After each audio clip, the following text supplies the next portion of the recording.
ایک خاص حد آتی ہے جب نوسٹیلجیا سکنس میں بدل جاتا ہے، تب کریٹیوٹی ختم ہو جاتی ہے۔ اب مثلا منیر نیازی ہمیشہ اپنے ہوشیارپور کو یاد کرتے، لاہور جیسے شہر میں ہمیشہ وہاں کے باغوں کو یاد کرتے، موروں کو یاد کرتے، اور منیر ڈائریکٹ کبھی نہیں لکھتے تھے، تو ان کی ایک نظم ہے سپنا آگے جاتا کیسے، کہتے یہ اپنا وہ ڈسکرائب کر رہے ہیں وطن۔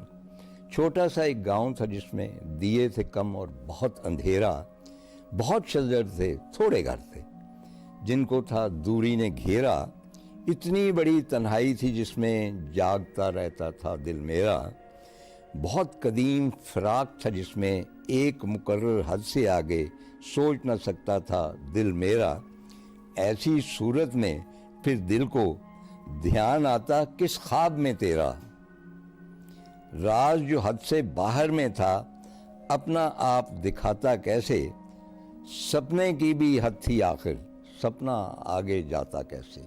آپ دیکھیں گلزار بھی حد کی بات کرتے ہیں سپنے کی، اور یہ بھی منیر بھی، مشترکہ دکھ ہے اور کریٹیوٹی کی جو الٹیمیٹ ایک پینیکل ہوتا ہے، یہ دونوں شاعر وہاں پہ پہنچتے ہیں۔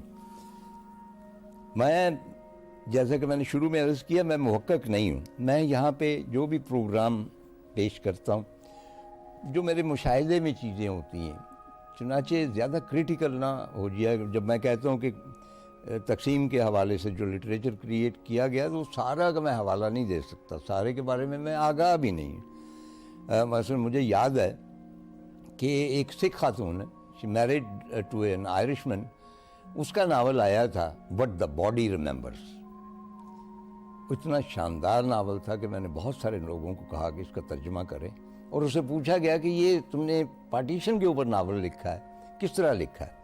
تو اس نے کہا کہ میری جو چاچیاں، پھپھیاں، دادیاں، نانیاں تھیں، میں ان کے پاس بیٹھ کے کہانیاں سنتی تھی، اور ان کہانیوں پہ میں نے بیس کیا ہے۔ مجھے اس خاتون کا نام یاد نہیں ہے۔ اسی طرح مطلب ہے کہ اگر منٹو کا اب جو ہے سر فہرست میں توبہ ٹیک سنگھ جو ہے، آئی فیل کہ اس سے بہتر پارٹیشن کے حوالے سے کوئی افسانہ نہیں لکھا ہے، کوئی تحریر نہیں لکھی۔ آپ ذرا تصور میں لائیں، اور یہ تصور صرف منٹو کے ذہن میں آ سکتا ہے، کسی اور رائٹر کے میں نہیں آ سکتا تھا، کہ تقسیم ہوئی ہے، بٹوارا ہوا ہے، نقل مکانی ہوئی ہے، تو پاگل خانہ جو ہے وہاں بھی مذہب کی بنیاد پر کچھ پاگلوں کو انڈیا بھیجا جا رہا ہے اور کچھ کو پاکستان رکھا جا رہا ہے۔ وہ پاگل جن کو پتہ ہی نہیں کہ وہ کہاں پہ ہیں، کون سے وطن میں ہیں، ان کا مذہب کیا ہے، ان کا بھی بٹوارا ہو سکتا ہے۔ تو میں نے جب یہ پہلی مرتبہ پڑھا تھا تو میرے ذہن میں واقعی آیا، میں نے کہا کہ یہ پاکستان میں جتنے پاگل خانے ہوں گے ان سب کے جو پاگل ہیں علیحدہ علیحدہ کیے جاتے ہیں، تو کس طرح کریں گے؟ وہ یہ ہے کہ انیشلی جو کچھ ان کی کہیں رجسٹر پہ لکھا ہوگا کہ یہ وقار ملک جو ہیں یہ مسلمان ہیں، اور یہ تارڑ جو ہیں یہ سکھ ہیں، یا وغیرہ وغیرہ کچھ اس قسم کا ہوگا۔ اور ہندوستان میں بھی یہی ہو۔ یہ ایک عجیب چیز ہے کہ جب مطلب ہے کہ تقسیم ہوتی ہے تو پاگلوں کو بھی بخشتی نہیں ہے۔ اداس نسلیں، میرے بہت عزیز دوست عبداللہ حسین کا ناول، شورۂ آفاق ناول، انہوں نے بھی پارٹیشن کے اوپر لکھا، اور اس کا صرف چھوٹا سا حصہ میں پڑھ کے سنا دیتا ہوں، کیونکہ پارٹیشن کے اپنا عبداللہ حسین کے بغیر کوئی بھی ادبی جو حوالہ ہے وہ نہیں آتا۔ کہتے ہیں پھر باہر ایک شور اٹھا اور واویلا کرتے ہوئے لوگوں کا چھوٹا سا ہجوم اسٹیشن میں داخل ہوا۔ سامنے آتے ہی ان بظاہر غیر مسلح لوگوں میں سے ایک نے جیب سے پستول نکال کر ہوا میں 2 فائر کیے، فائر لکھا ہوا۔ دوسرے نے اس کے ہاتھ سے پستول چھین کر کھڑکی کے شیشے سے منہ لگا کر باہر دیکھتے ہوئے ایک زرد رو بچے کا نشانہ لیا۔ پھر پلیٹ فارم پر سے تمام مردہ اور نیم مردہ لوگ حیرت انگیز جوش اور پھرتی کے ساتھ اٹھ کر گاڑی پر ٹوٹ پڑے۔ پٹاخے دار آوازیں، فائر، بھاگنے والوں کی چیخیں، کچھ اندر جو تھا وہ صرف تازہ انسانی خون کی بو تھی۔ یہ جو ٹرین کی بات ہوئی ہے، ابھی میں تفصیل سے اس کے بارے میں بھی بات کروں گا کیونکہ کہا یہ جاتا ہے کہ پارٹیشن کا جس کو انفارچونیٹلی کہیں نا کہ جو امتیازی نشان سمبل ہے وہ کٹی ہوئی ٹرینیں ہیں دونوں جانب سے. ان کی تھوڑی سی تفصیل میں بعد میں بیان کروں گا.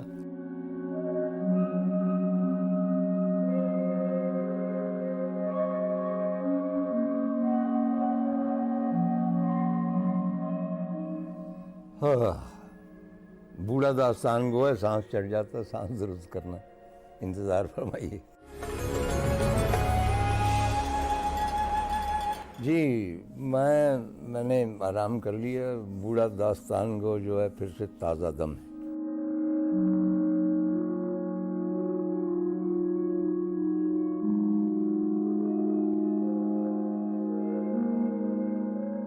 ایک اور ناول ہے جس کا نام ہے walking the divide a tale of a journey home, Halima Khan.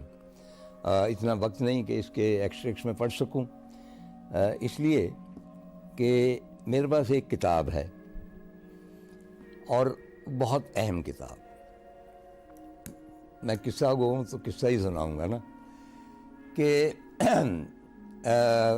اتفاق ہوا سارک کانفرنس میں شریک ہونے کا، اور انڈیا انٹرنیشنل میں ہم ٹھہرے. فراز بھی میرے ساتھ تھے، اور بھی لوگ تھے، انور سجاد تھے، جاوید شاہین تھے، چند ایک لوگ، انتظار صاحب بھی تھے. انتظار تو میرے ساتھ ہم دونوں سیر کیا کرتے وہاں.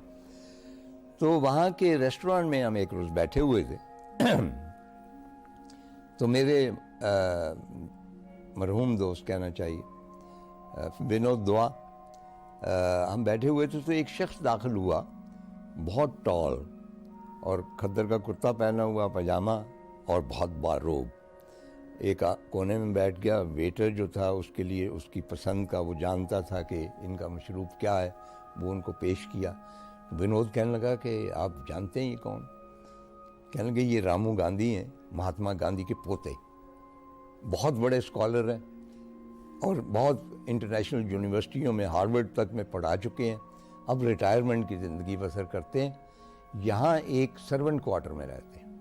آپ امیجن کیجئے کہ ہندوستان کے جو باپو ہیں ان کا پوتا جو ہے اور اسکالر ہے، یہ نہیں ہے کہ بھئی نون اسکالر انٹرنیشنل، وہ ایک سرونٹ کوارٹر میں رہتا ہے.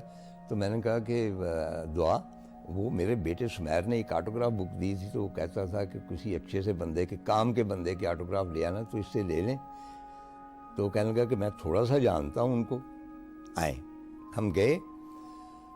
انہوں نے تعارف کروایا میرا کہ جی پاکستانی رائٹر. نیچرلی وہ کہاں جانتے تھے مجھے.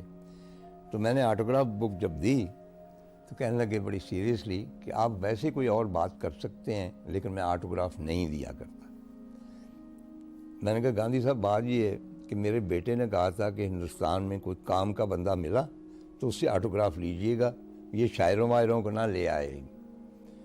تو آپ ہی مجھے نظر آئے، میں جا کے اس سے کہہ دوں گا کہ مہاتما گاندھی کے پوتے نے اتنا نہیں کیا کہ ایک آٹوگراف پاکستانی بچے کے لیے. And he smile. انہوں نے کہا ٹھیک ہے، بچے کے لیے ٹھیک ہے. کہنے کہ اس کا نام کیا؟ میں نے کہا سمیر. کہنے کہ اس کا مطلب کیا ہے سمیر کا؟ میں نے کہا دو مطلب بتائے جاتے ہیں، ایک تو گندمی رنگ والا خوبصورت شخص، اور ایک وہ شخص جو کہانیاں سناتا ہے لوگوں کو. جو اتنے وہ خوش ہوئے، کہنے لگے یہ عجیب و غریب کمبینیشن ہے. یعنی باپ جو ہے وہ کہانیاں لکھتا ہے اور بیٹا کہانیاں سناتا ہے. تو انہوں نے پھر آٹوگراف دے دی. رامو گاندھی کا میں نے اس لیے تذکرہ کیا کہ 5-6 برس پہلے راج موہن گاندھی، رامو گاندھی کے چھوٹے بھائی، وہ آکسفورڈ لٹریری فیسٹیول میں تشریف لائے اور وہاں ایسے اتفاق سے ان سے ملاقات ہو گئی. اور جب میں نے انہیں بتایا کہ میں آپ کے بڑے بھائی سے مل چکا ہوں تو اتنے خوش ہوئے، مؤدب ہو گئے باقاعدہ. اور وہ بھی سمپل پاجامہ وغیرہ پہنا ہوا ہے، پھٹا ہوا تھا وہ بیگ تھا اس میں. And a great scholar and historian. تو بار بار پہ وہ کہیں کہ جی آپ میرے بڑے بھائی کے دوست ہیں. میں نے کہا جی میں دوست نہیں، ایک آدھ مرتبہ ملاقات ہوئی ہے، وہ بھی آٹوگراف لیے، تھوڑی دیر بیٹھے. کہ نہیں، یہ میرے لیے یہ کافی ہے کہ آپ ان سے ملے ہوئے.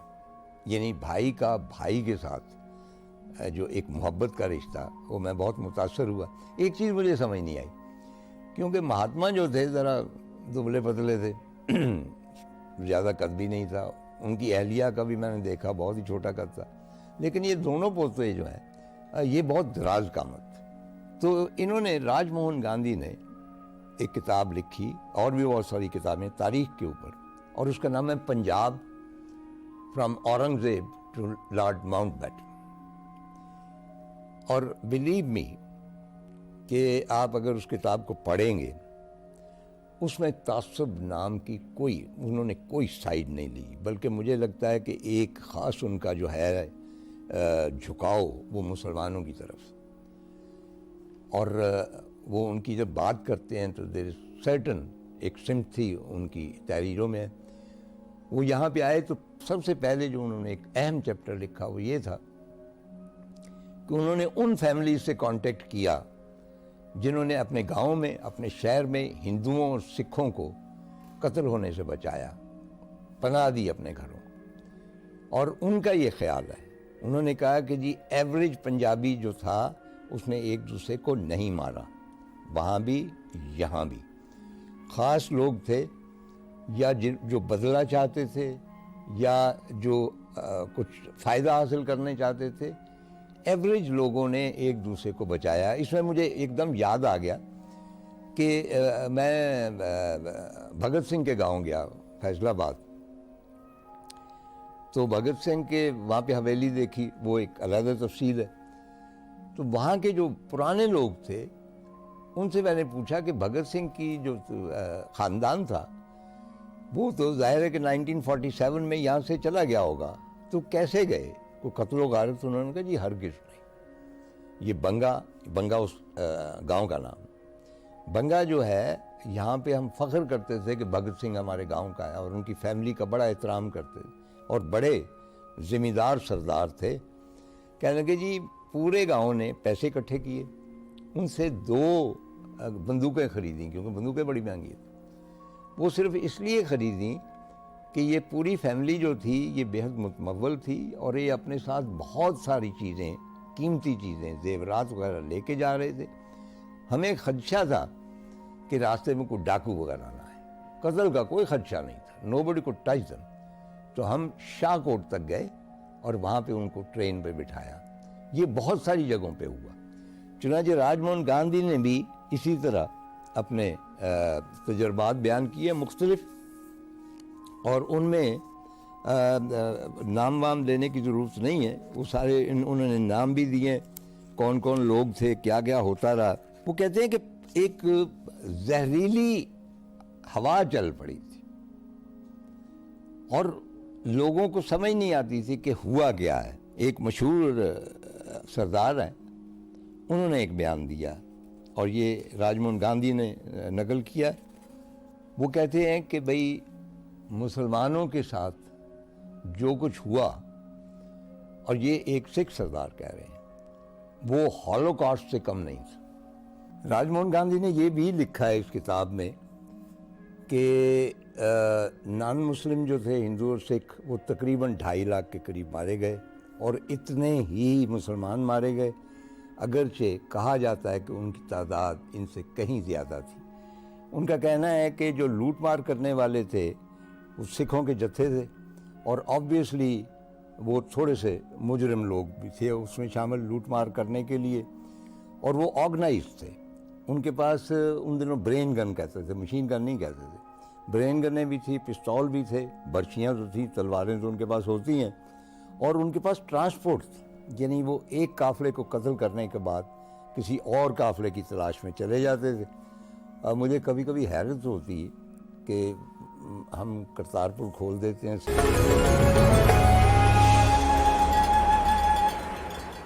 ظریف بھی تھے، وہ اپنا اجمل بھی شاید تھے، ان کے علاوہ بہار تھیں، یہ۔ لیکن اس کا جو سب سے مشہور گانا آپ جانتے ہیں کہ بہت سارے لوگوں کا خیال ہے کہ یہ لوک گیت ہے، ویر میرا کوڑی چڑھیا۔ ہمارے زمانوں میں 2 گیت ہوتے تھے جو شادی بیاہ کے اوپر بینڈ بجاتے تھے، ایک تو تھا کہ بھئی راجا کی آئے گی بارات اور مگن میں ناچوں گی، دوسرا تھا چھوڑ بابل کا گھر میں پی کے نگر جانا پڑا، لیکن اس کے بعد ویر میرا گھوڑی چڑھیا ایسا ہے. اور باغ پھڑائی کی رسم، اس کے اوپر بعد میں بات ہوگی. اب بھی ہمارے ہاں چاہے مرسیڈس میں آ رہا ہو دولہا، اس کی مرسیڈس پہ ہاتھ رکھ کے کہتی ہیں کہ باغ پھڑائی دے کے جاؤ ویر. یہ وہی پرانی رسم ہے. اس میں جو اہم چیز تھی، عنایت حسین بھٹی نے بھی ایک مجذوب کا کردار ادا کیا تھا. امرتا کی وہ نظم جو کلاسک ہے، آج آکھاں وارث شاہ. اور اس کی تاثیر جو ہے اس کے بارے میں کیا بیان کروں. میں یہ سمجھتا ہوں کہ امرتا اس عہد میں اتنی بڑی نظم انہوں نے لکھی. ان کے اوپر اعتراض بھی ہوئے کہ آپ نے کسی گرو کو کیوں نہیں کچھ کہا، تو انہوں نے کہا کہ یہ پوری انسانیت سے یا پنجاب سے میں مخاطب تھی. پنجاب کو ایک ہی شخص جو ہے تمام مذاہب کو ریپرزینٹ کرتا ہے، اور وہ ہے وارث شاہ. انہوں نے یہ نظم لکھی، اور اس کے بعد ان کا کریٹیکل جو ہے لٹریری کیریئر میری جو عقل میں آتا ہے، پنجر ناول لکھا، کوئی اتنا سکسیسفل نہیں تھا. ان کی رومانٹک زیادہ ہو گیا کام، تو ان کی شہرت زیادہ پھر امروز کی وجہ سے، ساحر لدھیانوی کی وجہ سے. جب والے سے صرف یہ بات ہے کہ مونی روڈ پہ رہتی تھی، اور میری خواہش ہے کہ وہ مونی روڈ کا، کیونکہ مرتا اس زیادہ لاہور میں نہیں، ستار بجاتی تھی، بہت عمدہ ستار ریڈیو پاکستان پہ، کہ اس گھر کو بھی کم از کم تختی لگا جائیں کہ امرتا پریتم یہاں پہ رہتی تھی. مطلب نمائندہ پنجابی رائٹر تھیں، انٹرنیشنل کانفرنسز میں جاتی تھیں، اور مطلب وہ جو ان کی شاعری تھی اس میں دکھ تھا، درد تھا. میرے نزدیک وہ تھوڑی سی رومانٹک تھیں، اوور رومانٹک تھیں، لیکن میرے کہنے سے کیا ہوتا ہے کہ میں شاعر تو نہیں ہوں.